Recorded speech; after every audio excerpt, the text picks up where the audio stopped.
యాదాద్రి భువనగిరి జిల్లాలో కేంద్ర ప్రభుత్వ ఆదేశాల మేరకు ప్రతి అంగన్వాడీ టీచర్కు పిల్లల పోషణతో కూడినటువంటి విద్యపై అవగాహన కల్పించడానికి 3 రోజుల శిక్షణ కార్యక్రమాన్ని నిర్వహించారు. భువనగిరి తొక్కాపురం సమీపంలోని రైతు వేదికలో జరిగే ఈ శిక్షణ కార్యక్రమంలో భువనగిరి సిడిపిఓ శైలజ ముఖ్య అతిథిగా హాజరయ్యారు.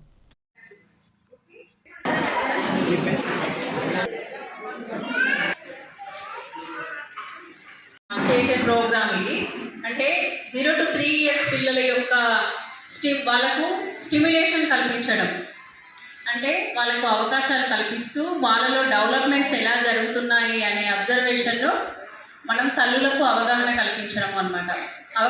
జిల్లాలో ఐసిడిఎస్ భువనగిరి ప్రాజెక్టులో మనకి 263 మంది టీచర్స్ ఉన్నారండి. ఈ టీచర్స్ అందరికీ కూడా 3 days ట్రైనింగ్ నిర్వహించడం జరుగుతుంది. పోషన్ బి పడాయి బి అనే ట్రైనింగ్లు నిర్వహించడం జరుగుతుంది. ఒక 100 మందిని బ్యాచ్గా చేసి ఈ ప్రోగ్రాం నిర్వహిస్తున్నాము. 3 చోట్ల కూడా నిర్వహిస్తున్నాము. మా బ్యాచెస్ భువనగిరిలో మాస్కుంట అండ్ గౌస్ నగర్ అండ్ ఇంకోటి అనాజ్పురం.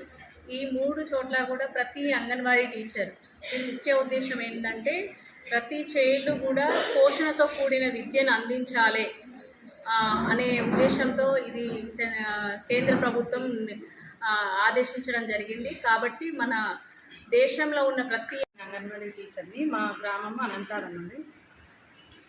ఇప్పుడు ఈ 3 రోజులు శిక్షణ కార్యక్రమం మాకు చాలా ఉపయోగపడింది. పోషన్ బి పడాయి బి అనే కార్యక్రమాన్ని ప్రధానమంత్రి మోడీ గారు ప్రారంభం చేశారు. కాబట్టి మాకు ఈ 3 రోజుల ట్రైనింగ్లో మేము పిల్లల పోషణ మీద వాళ్ళ విద్య మీద చాలా విషయాలు నేర్చుకున్నాము. ఫీల్డ్ లెవెల్లో కూడా మాకు గృహ సందర్శనలో తల్లులకు ఎలా